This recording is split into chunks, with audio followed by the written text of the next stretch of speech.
오늘 교회 창립 기념주일 우리에게 주시는 거룩하신 하나님의 말씀은 이사야서 58장 11절에서 12절 두 절의 말씀입니다.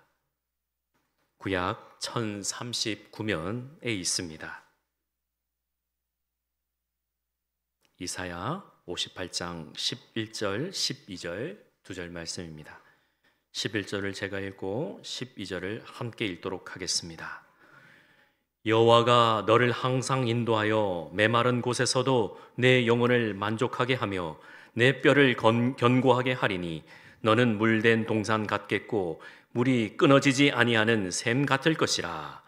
내게서 나을 자들이 오래 황폐된 곳들을 다시 세울 것이며 너는 역대에 파괴된 기초를 쌓으리니 너를 일컬어 무너진 데를 보수하는 자라 할 것이며 길을 수축하여 거할 곳이 되게 하는 자라 하리라. 아멘. 앞뒤자로 인사합니다. 주의 사랑으로 사랑합니다. 사랑으로 사랑합니다. 감사합니다. 자, 오늘 특별히 교회 창립 기념주일 우리가 만이죠. 118년 되는 이 귀한 역사의 현장에 여러분들은 함께 예배드리며 하나님께 귀한 예배로 하나님께 나아가고 있습니다. 얼마나 기쁘고 감사합니까? 하나님께서 태초부터 택정하여 주시고 한 사람을 통해서 또 마음을 같이 한 그분들을 통하여서 이 자리에 교회를 세우시고 또 역사가 흘러 지금 우리는 그 놀라운 그 역사 현장에 함께하고 있습니다. 이것은 그냥 이루어진 것이 아닙니다. 정말 하나님의 은혜 가운데 하나님의 계획하심으로 이루어진 줄 믿습니다. 오늘 말씀의 제목과 같이 물된 동산 같은 우리 모든 성도님 될 수 있기를 주의 이름으로 축복합니다. 소위 말하는 성공한 사람들, 저 사람은 성공한 것 같다. 그런 분들의 그 공통점을 보면 다양한 이야기들이 있지만 그분들 한 사람 한 사람 물어보면 어떻게 해서 당신은 성공하셨습니까?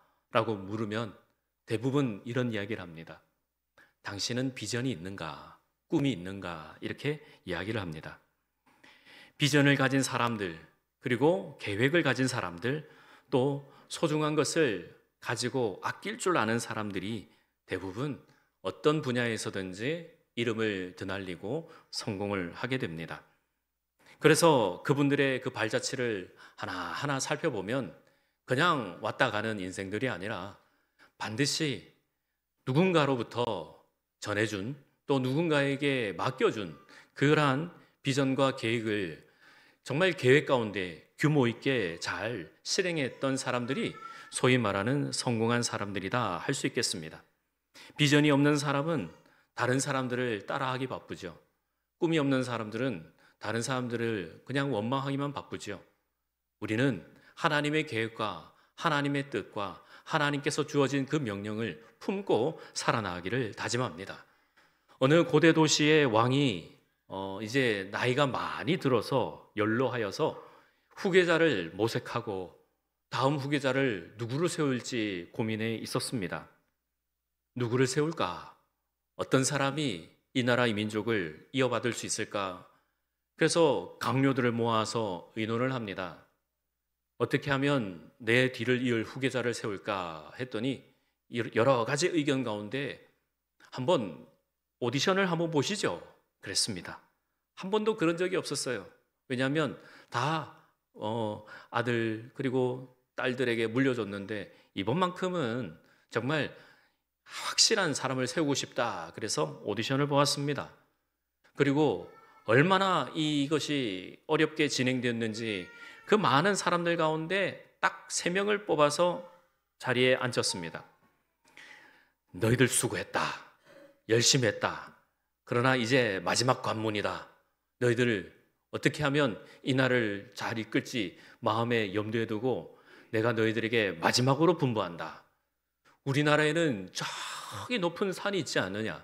저 산은 아무도 정복하지 못했다. 너희들 저 위에 올라갈 자신 있느냐? 그랬더니 이 의기충전한 이 사람들이 예! 하고 대답을 했습니다. 그럼 좋다. 아무도 올라가지 못한 저 산을 올라가서 저 산에 있는 가장 귀하고 값진 것을 나에게 다오. 그리하면 그 중에 제일 훌륭한 사람에게 이 나라를 물려주겠다 그랬습니다. 한 달 여유를 주고 그 사람들이 그 산으로 올라갔습니다. 첫 번째 사람은 그 산에서 있는 가장 신비로운 그 보물을 캐어가지고 한 달 딱 맞춰서 나타났습니다. 그리고 두 번째 사람은 왕이 연로하시니까 딱 목적을 가지고 가장 그 산에서 신비로운 약초를 캐겠다 하면서 정말 좋은 산삼보다 더 훌륭한 약초를 캐가지고 왕에게 갖다 바쳤습니다.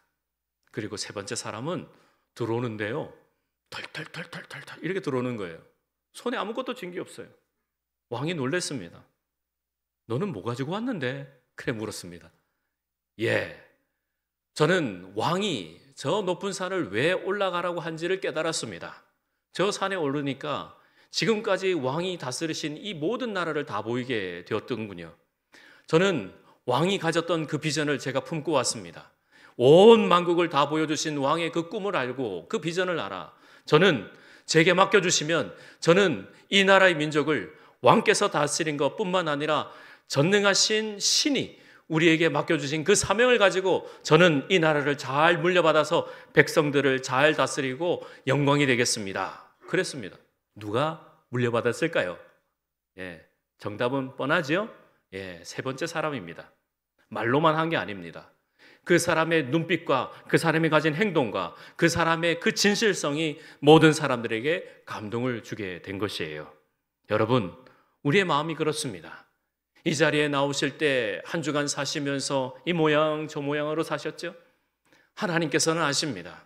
아니, 118년 전보다 태초부터 너는 내 사랑하는 아들이다, 너는 내 사랑하는 딸이다 하셨기에 이 마지막 때에 우리에게 맡겨주신 이 무한교회뿐만 아니라 전 우주적인 교회를 우리 예수 그리스도께서 핏값으로 세우신 모든 것을 통해서 이 나라의 민족에게, 저와 여러분들에게 그 삶의 자리뿐만 아니라 교회까지도 우리에게 맡겨주시면서 하나님의 은혜가 넘치기를 간절히 바라고 원하고 계시는 겁니다. 위대한 계명과 위대한 명령에 대한 위대한 헌신은 위대한 교회를 이룹니다. 위대한 일에 자신을 드리는 사람들은 그 현실이, 그 모든 것이 결단코 무너지지 않습니다. 오로지 그 헌신은 하나님께서 기억하시고 늘 마음에 두시고 염두에 두셔서 마지막 때에 여러분들을 통해서 하나님의 나라를 이루시는 것입니다. 출애굽기 9장 16절 말씀입니다. 내가 너를 택하여 세웠음은 나의 능력을 너희에게 보이고 내 이름이 온 천하에 전파되게 하려 함이다 라는 것입니다. 하나님께서 김정수 너를 왜 불렀을까? 저는 출애굽기 9장 16절 말씀에서 찾았습니다. 너를 택하여 세웠으면 나의 능력을 너를 통해서 보여주기를 원한다라는 것입니다. 그러기에 하나님의 능력이 우리의 삶의 자리에서 드러나기 위해서는 어떠하든지 어떤 형편에서든지 하나님의 마음에 합한 자가 되기 위해서 최선을 다해서 살아가며 하나님의 그 비전과 꿈을 우리가 품을 수 있기를 주의 이름으로 축원합니다. 사도행전 20장 24절에 보면 사도 바울은 이렇게 고백합니다. 나의 달려갈 길과 또 주 예수께 받은 사명 곧 하나님의 은혜의 복음을 증거하는 일에 마치려 하면은 나의 생명을 조금도 귀하게 여기지 아니하노라.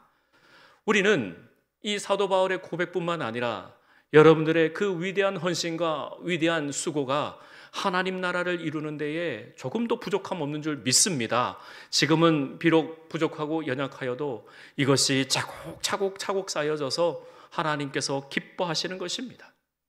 또 사도 바울은 고린도전서 9장 26절과 27절에 이렇게 말씀하십니다. 그러므로 나는 다름질하기를 마치려 하면은 나는 향방 없는 사람과 같지 아니하고 또 내가 싸우기를 그냥 허공에 내가 싸우는 것이 아니라 나는 내 몸을 쳐 복종케 함은 내가 전하여진 후에 도리어 버림을 당할까 두려워함이다 라는 겁니다. 사도 바울은 그 삶의 자리에서 매일마다 내 몸을 복종케 한다, 내 몸을 쳐서 복종하게 한다라는 것입니다. 사도 바울도 그렇게 했는데 하물며 우리겠습니까? 우리가 정말 하나님께서 기뻐하시는 하나님의 사람이 되기 위해서는 늘 하나님 말씀에 귀를 기울이고 하나님께 찬양 올려드리며 늘 자리에서 하나님의 기쁘심이 되기 위해 우리는 최선을 다해서 살아드려야 하는 겁니다. 찬송가 가운데요, 찬송가 195장 찬양이 있습니다. 매우 짧은 찬양인데 이렇습니다. 성령이여 우리가 찬송 드릴 때에 진심으로 찬송하게 하옵소서. 성령이여 우리가 기도 드릴 때에 꼭 옆에서 계신 것 같이 하게 하옵소서. 성령이여 우리가 성경 읽을 때에 지혜로운 말씀 읽게 해 주옵소서. 성령이여 우리가 전도할 때에 그때에 지혜로운 또 그 상황과 같게 해 주옵소서. 5절에 이렇게 되어 있습니다. 성령이여 우리가 좀 더 겸손해져서 우리 주와 같이 되게 하옵소서. 성령 하나님의 그 은혜를 받은 사람은 성경을 읽을 때나 찬송을 드릴 때나 기도들을 드릴 때나 어느 곳에서 누구에게 말을 할 때도 그것이 전도처럼 그 사람들에게 덕을 끼치고 무엇보다도 겸손해져서 주님과 같이 되는 그 한 사람 한 사람을 오늘 하나님께서 찾고 기다리고 계신다는 겁니다. 우리는 하나님께서 주신 그 은혜로 살아갑니다. 오늘도 우리가 지금 이 자리에 있는 것은 다 하나님의 은혜인 줄 믿습니다. 하나님께서 우리를 택해 주셨기에 우리는 또 감사한 것입니다. 그렇기에 우리는 딱 두 가지만 교회 창립 기념주일 오늘 우리가 기억해야 될 것은 첫 번째, 나는 물된 동산과 같은 사람이다. 또 두 번째, 나는 세상에 빛을 전하는 사람이다. 그렇게 되기를 주의 이름으로 축원합니다. 첫 번째, 물된 동산 같은 교회입니다. 물은 아시는 대로 굉장히 중요합니다. 저는 지금 제 곁에 이렇게 물이 있습니다. 말을 하다 보면 갈증이 일어납니다. 입이 마릅니다. 그때 이렇게 물을 마시면 시원해집니다. 물은 무색, 무취, 또 그리고 무미입니다. 그러기에 물은 누구에게나 알맞게 들어갑니다. 무색, 투명하다는 거죠. 색깔이 없습니다. 그리고 물은 무취, 무향입니다. 냄새가 나지 않습니다. 그리고 세 번째, 무미입니다. 맛이 없어요. 그러기에 모든 사람들에게 똑같이 들어가고 또 건강하게 합니다. 물된 동산 같은 교회. 누구나 우리 교회에 와서 자신의 생각과 자신의 어려움과 자신의 환경을 다 내려놓고 정말 예수님께서 사마리아 그 수가성 여인에게 하신 것처럼 와서 내게로 와서 마시라, 내게로 와서 마시라 한 것처럼 정말 물과 같은 사람들이 다 되기를 바랍니다. 어느 누구를 만나든지 어디에서 무엇하든지 저 사람은 물과 같은 사람이다. 색깔도 없고 향기도 없고 맛도 없듯이 어디에서든지 다 어울리는 사람, 어디에든지 하나님께서 쓰시는 사람, 어디에서든지 너를 보내면 내가 참 기쁘다 하는 충성된 사자가 되기를 주의 이름으로 축복합니다. 충성된 사람은 얼음 냉수와 같은 사람입니다. 얼음 냉수와 같아서 주인의 마음을 시원케 하는 사람입니다. 그러기에 우리는 물과 같은 그러한 물된 동산 같은 사람이 되어야 하는 겁니다. 러시아 우크라이나 전쟁을 보면서 빨리 이 전쟁이 끝나야 될 텐데요. 뉴스에 보니까 러시아 군인이 갇혀가지고 어디 옴짝달싹 못하고 또 몸이 다쳤습니다. 그 위에 드론이 이렇게 가는데 그 사람이 이렇게 합니다. 이 제스처가 뭐죠? 물 달라고요. 다른 거 아니에요. 일단은 물부터 달라는 겁니다. 힘들고 어려우면, 가장 어려우면 여러분들 무엇을 원하고 무엇을 바라십니까? 예수님을 마시기를 주의 이름으로 축원합니다. 예수님은 나는 물이다, 내게 와서 마시라 그렇게 했습니다. 요한복음 4장 13절과 14절에 이 물을 먹는 자마다 다시 목마려니와 내가 주는 물은 다시는 목마르지 않다, 영원히 목마르지 않다 말씀하셨습니다. 그래서 성경은 늘 물로 시작해서 물로 끝나는 겁니다. 하나님의 영은 수면 위에 운행하시니라 라고 성경은 시작하고요. 또 요한계시록 끝에 생명수가 흘러 그렇게 성경은 마칩니다. 그러기에 우리는 예수님께서 주시는 그 목마르지 아니하는 영원한 물을 마시기를 간절히 소망합니다. 늘 항상 하나님께서 하나님, 주님 저는 갈급합니다. 사슴이 시냇물 찾기에 갈급한 같이 내 영혼이 늘 갈증이 또 갈급합니다. 그럴 때 주님께서는 와서 마시라 하시는 겁니다. 값 없이 돈 없이 와서 내게로 와서 마시라 그렇게 말씀하시는 겁니다. 오늘 본문 11절을 같이 보겠습니다. 11절 같이 읽습니다. 시작. 여호와가 너를 항상 인도하여 메마른 곳에서도 내 영혼을 만족하게 하며 내 뼈를 견고하게 하리니 너는 물된 동산 같겠고 물이 끊어지지 아니하는 샘 같을 것이라. 아멘. 하나님께서는 이스라엘 백성들에게 물된 동산 같게 해주시겠다는 이 복의 말씀을 선언하신 겁니다. 저와 여러분들이 물된 동산 같은 사람, 정말 하나님께서 늘 옆에서 공급해 주시는 그 은혜를 받는 사람. 그래서 본문 말씀을 잘 살펴보면 이 물된 동산 같은 삶이라는 것이 세 가지를 생각해 볼 수 있는데, 첫 번째, 항상 인도함을 받는 것입니다. 두 번째, 또 우리의 영혼이 만족하게 되는 것입니다. 그리고 세 번째, 우리의 뼈가 견고하게 되는 거예요. 즉 건강한 삶을 살게 되게 하신다라는 말씀입니다. 여러분, 항상 인도함을 받는다. 어느 곳에 가든지 항상 인도함을 받는다. 누가 생각나십니까? 요셉 그리고 다윗. 성경에 분명히 기록되어 있습니다. 다윗이 어디로 가든지 이기게 하시느니라. 하나님의 그 인도함을 받아서 늘 이기게 하시는 겁니다. 그리고 영혼이 만족하게 된다라는 것이지요. 그리고 무엇보다도 우리의 뼈를, 즉 건강한 삶을 살게 된다. 무슨 일을 하다 보면 삭신이 쑤시고 아유 힘들다, 뼈마디가 아프고 그럽니다. 하지만 하나님께서 공급해 주시는 그 은혜로운 말씀으로, 하나님께서 공급해 주시는 그 놀라운 은혜가 늘 넘치는 사람들은 다시금 독수리가 날개치며 올라옴 같이 새 힘을 공급받게 되고 하나님께 주시는 그 놀라운 은혜를 자랑하게 되고 선포하게 되는 줄 믿습니다. 물된 동산 같다. 물된 동산 같다. 그러기 때문에 사도 요한은 이렇게 말씀하십니다. 요한삼서 1장 2절 말씀과 같이 사랑하는 자여 너의 영혼이 잘된 것 같이 너희가 범사에 잘되기를 내가 간구하노라. 아멘. 그러기에 물된 동산 같은 사람, 물된 동산 같은 교회는 항상 영과 육이 강건해진 사람들이 모여서 하나님을 자랑하는 것입니다. 이스라엘 역사를 보십시오. 잘 아시는 역사 아닙니까? 이스라엘 백성들이 그 애굽에서 나올 때에 아무것도 가지고 나온 게 없어요. 그냥 은금 패물을 갖고 나와도 어디 가서 무엇이 쓰이겠습니까? 오합지졸, 이런 오합지졸도 없었습니다. 하지만 하나님께서 불기둥과 구름기둥으로 지켜주셨듯이 그들은 40년을 옷도 헤이지 아니하고 신발도 낡지 않았고 늘 하나님께서 지켜주신 겁니다. 그러기에 하나님께서 눈동자같이 지켜주셨기에 하나님께 주시는 그 놀라운 은혜로 약속의 땅으로 들어간 게 아니겠습니까?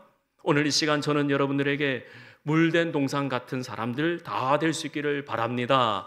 하나님 감사합니다. 하나님, 지나온 시절 보니까 정말 맨바닥에서 시작을 했는데 지금 보니까 이만큼 성장하고 자라게 해주셨군요.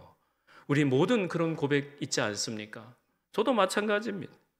요즘 젊은이들 보면 잘 갖추고 시작하기를 바라겠지만 저도 제 아내하고 그냥 조그마한 방에서 시작했어요.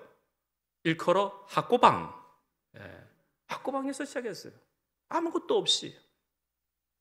그러나 보니까 지금까지 하나님께서 지켜주시니 모든 것이 하나님의 은혜입니다. 왠지 아십니까? 저는 하나님 말씀을 신뢰했습니다. 저는 시냇가에 심은 나무다.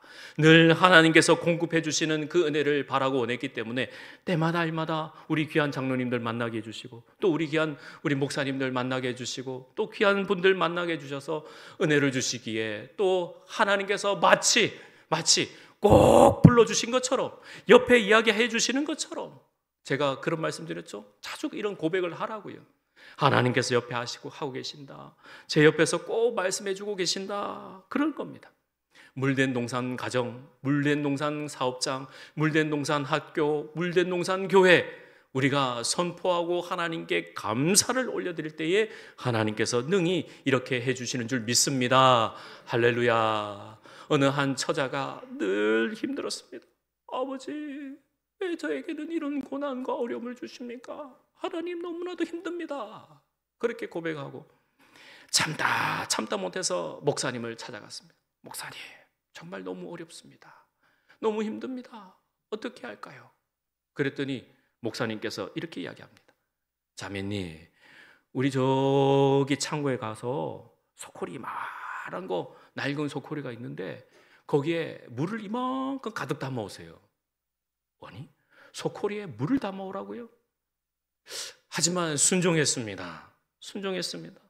가서 우물에 물을 퍼가지고 계속 보는데 이게 물이 담아집니까?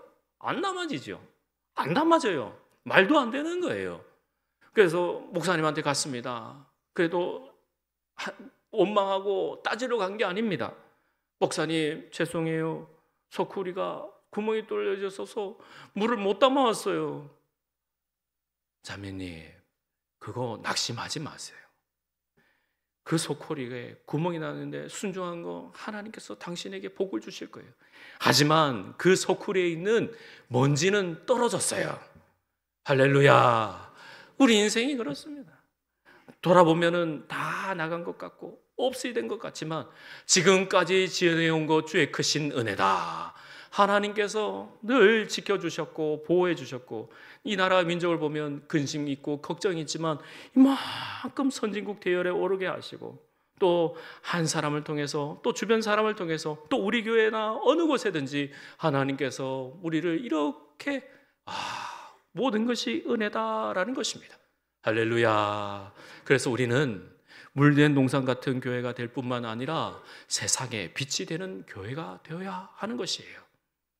오늘 말씀 11절과 12절에 있지만은 9절과 10절을 한번 눈여겨보시면은, 내가 너를 부를 때에, 네가 부를 때에 나 여호와가 응답하겠고 내가 부르짖을 때에는 내가 여기 있다 하리라. 얼마나 좋은 말씀입니까?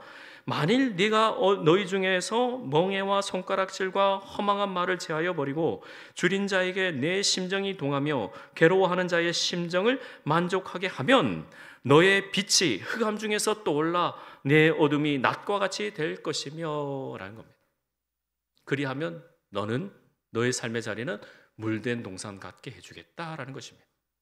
우리는 이 땅 가운데 그냥 왔다 그냥 가는 존재 아닙니다.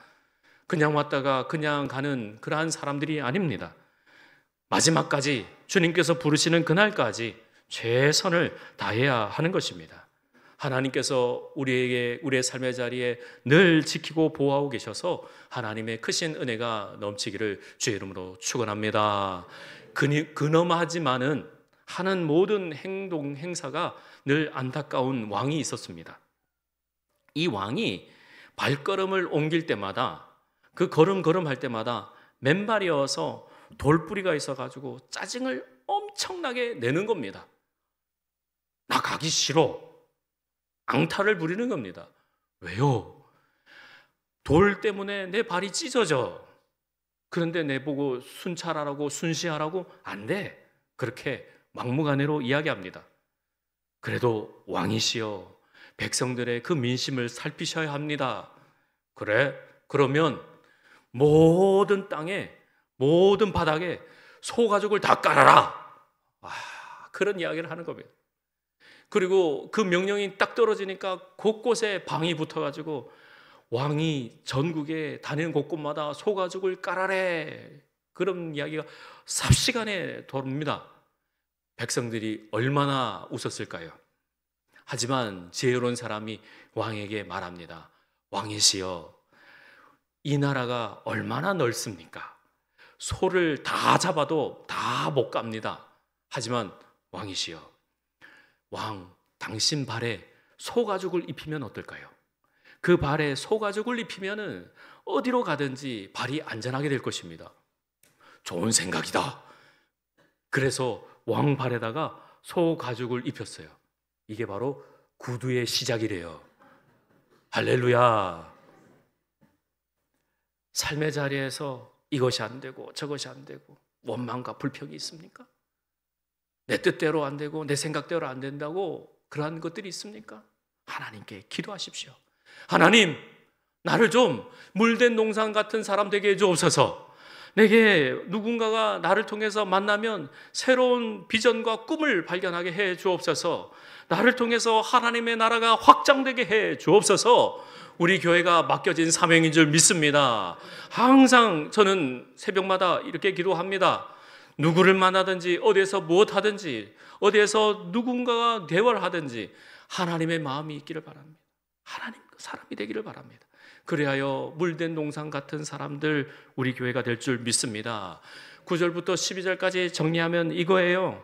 세상을 회복시키는 사람, 세상에 대하여 선언하는 사람, 그 한 사람이 물된 농산의 복을 누릴 수 있다. 그렇게 이야기하는 겁니다. 여러분, 우리의 삶의 자리에서 다양한 일들이 일어나고 다양한 사건들이 일어날 때 분명히 그 안에는 하나님의 뜻과 메시지가 있습니다. 하나님께서 정말 바라고 원하시는 일이 있습니다. 하나님의 메시지가 무엇인 줄 아시지요? 하나님께서는 사랑, 그 안에서 사랑을 발견하게 되는 것입니다. 우리 무한교회는 온전한 하나님의 사랑으로 그 사랑의 결정체가 있습니다. 아니, 당연한 일이겠지만, 당연한 이야기겠지만 사랑은 세미나를 해야 돼요. 사랑은 가르쳐야 합니다. 우리는 죄인이기 때문에 그렇습니다. 죄는 안 가르쳐줘도 어디서 배워왔는지 하게 되더라고요. 하지만 사랑해라, 사랑해라. 이 사랑은 계속해서 이 강단에서부터 여러분의 삶의 자리까지 계속해서 일어나고 가르쳐야 합니다. 여러분들의 자녀 그리고 손주들에게까지도 사랑해라, 사랑해라, 안아주고 보듬어줘라, 그렇게 해야 하는 것이에요. 우리는 물된 동산 같은 사람, 그리고 세상에 빛이 되는 사람, 특별히 저와 여러분들은 그러한 사명으로 불러준 줄 믿습니다. 말씀을 정리합니다. 왜 이래 시간이 빨리 가죠? 몇 마디 안 한 것 같은데 늘 여러분들의 얼굴을 보면서 주중에도 여러분들을 생각하면서 이번 주는 어떻게 지내실까? 이번 주는 정말 하나님의 말씀으로 물된 동산 같은 분들이 될까 늘 기도합니다. 그러기에 여러분들 안심하십시오. 우리 중보기도 팀들이 기도하고 있고 또 하나님의 사람들이 함께 모여서 하나님의 나라를 위해서 우리가 성장해 갑니다. 여러분들의 삶의 자리에서 마치 소쿠리에 물이 다 빠진 것 같이 그렇게 다 빈손 같지만 하나님께서는 지금도 우리와 함께하고 계십니다. 여러분들의 그 수고와 헌신이 하늘나라에 다 기록되어 있습니다. 지금은 내가 가진 것이 비록 부족하고 미천해 보여도 기뻐하십시오. 하늘의 상이 큽니다. 늘 주님께서는 지금도 여러분들의 그 마음을 받으시기를 원하셔서 그 여러분들의 마음을 들어가서 여러분들과 함께하기를 원하고 계십니다. 그러기에 우리가 앞으로도 영원토록 하나님 나라를 바라보면서 계속해서 수고하고 또 그 무거운 짐을 주님께 맡기고 하나님 나라를 위해서 최선을 다해서 섬기고 예배드리며 함께 찬양하며 기도하며 주님 오시는 그날까지 최선을 다해서 승리하시기를 주의 이름으로 축원합니다. 기도하겠습니다. 하나님 아버지 은혜 감사합니다. 오늘도 우리의 모든 삶의 자리마다 하나님 물된 농산과 같이 무너지고 쓰러진 곳에 우리 모든 성도들을 보내주셔서 하나님의 나라를 이루는 데에 조금도 부족함 없도록 하나님 은혜 위에 은혜를 다하여 주옵소서. 모든 것 주께 의탁합니다. 예수님의 이름으로 기도합니다. 아멘.